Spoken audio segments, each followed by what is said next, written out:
നമസ്കാരം. അവസരം കിട്ടുമ്പോഴൊക്കെ ഇന്ത്യക്കിട്ട് താങ്ങുക, അതാണ് പാകിസ്ഥാന്റെ നിലപാട്. ആ നിലപാടിനെ മൊത്തത്തിൽ പൊളിച്ചടുക്കിയിരിക്കുകയാണ് ഇന്ത്യ. ഐക്യരാഷ്ട്ര സുരക്ഷാ കൗൺസിലാണ് ഇന്ത്യക്കെതിരായ ഭിന്നിപ്പും ശത്രുതാപരമായ അജണ്ടയും നടപ്പിലാക്കാൻ അന്താരാഷ്ട്ര വേദികൾ ദുരുപയോഗം ചെയ്യാൻ നടക്കുന്ന പാകിസ്ഥാൻ കണക്കിന് കൊടുത്തത്.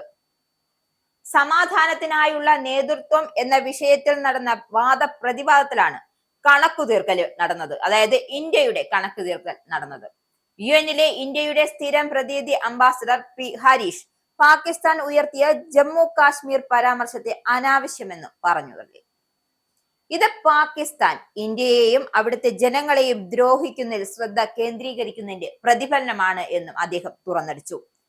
പാകിസ്ഥാന്റെ ജനാധിപത്യപരമായ യോഗ്യതകളെ ചോദ്യം ചെയ്തുകൊണ്ടാണ് ഇന്ത്യൻ പ്രതിനിധി ഏറ്റവും വലിയ പരിഹാസം അഴിച്ചുവിട്ടത്. മുൻ പ്രധാനമന്ത്രി ഇമ്രാൻഖാനെ ജയിലിലടച്ചതും അന്നത്തെ ഭരണകക്ഷിയെ നിരോധിച്ചത് തുടങ്ങിയ കാര്യങ്ങൾ ചൂണ്ടിക്കാട്ടിയായിരുന്നു ഇന്ത്യയുടെ കടുത്ത പരിഹാസം.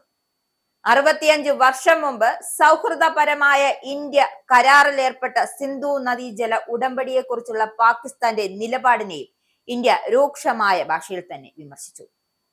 6.5 പതിറ്റാണ്ടിനിടയിൽ ഇന്ത്യക്കെതിരെ 3 യുദ്ധങ്ങളും ആയിരക്കണക്കിന് ഭീകരാക്രമണങ്ങളും നടത്തി പാകിസ്ഥാൻ ഉടമ്പടിയുടെ ആത്മാവിനെ ലംഘിച്ചു. കഴിഞ്ഞ 4 പതിറ്റാണ്ടിനിടയിൽ പാകിസ്ഥാൻ സ്പോൺസർ ചെയ്ത ഭീകരാക്രമണങ്ങളിൽ 10,000-കണക്കിന് ഇന്ത്യക്കാരുടെ ജീവൻ നഷ്ടപ്പെട്ടതും അദ്ദേഹം ഓർമ്മിപ്പിക്കുന്നുണ്ട്. 2025 ഏപ്രിൽ പകൽഗാമിൽ മതത്തിന്റെ പേരിൽ 26 നിരപരാധികളെ കൊലപ്പെടുത്തിയ ഭീകര ആക്രമണത്തെയും അദ്ദേഹം പരാമർശിച്ചു. ആഗോള ഭീകരതയുടെ പ്രഭവ കേന്ദ്രമായ പാകിസ്ഥാൻ അതിർത്തി കടന്നുള്ള ഭീകരതയ്ക്കുള്ളിൽ പിന്തുണ വിശ്വസനീയമായും പിൻവലിക്കാനാകാത്ത വിധം അവസാനിപ്പിക്കുന്നതുവരെ കരാർ നിർത്തിവെക്കണമെന്നാണ് ഇന്ത്യ ഒടുവിൽ പ്രഖ്യാപിച്ചത്. ഈ പശ്ചാത്തലത്തിലാണ് അതിർത്തി കടന്നുള്ള ഭീകരതയ്ക്കെതിരെ ഇന്ത്യ ശക്തമായി പ്രതികരിക്കുന്നത് തുടരുമെന്നും പ്രതിനിധി വ്യക്തമാക്കിയിട്ടുണ്ട്.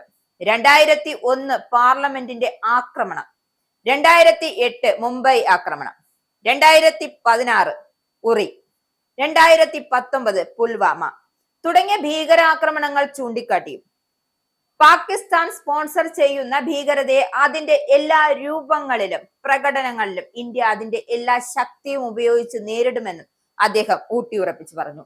ഐക്യരാഷ്ട്രസഭ നിയുക്ത ഭീകരർക്ക് അഭയം നൽകുന്ന പാകിസ്ഥാന്റെ നടപടിയും ഇന്ത്യ ശക്തമായ ഭാഷയിൽ തന്നെ വിമർശിച്ചു.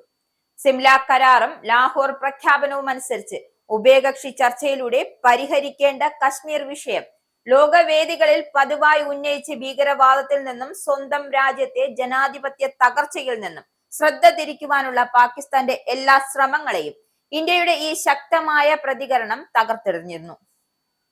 അതൊരു വസ്തുതയാണ്. എന്തായാലും ഇമ്രാൻഖാന്റെ ജയിൽവാസം മുതൽ സൈനിക മേധാവിക്ക് നൽകിയ പ്രതിരോധ ശേഷി വരെ ചൂണ്ടിക്കാട്ടിയുള്ള ഇന്ത്യയുടെ പരിഹാസം ലോകവേദിയിൽ പാകിസ്ഥാന്റെ ഭരണകൂട തന്ത്രങ്ങളിലൂടെ മുഖം മൂടി അഴിച്ചു മാറ്റി എന്നതിൽ എന്തായാലും പറയാതിരിക്കാൻ കഴിയാത്ത കാര്യമാണ്.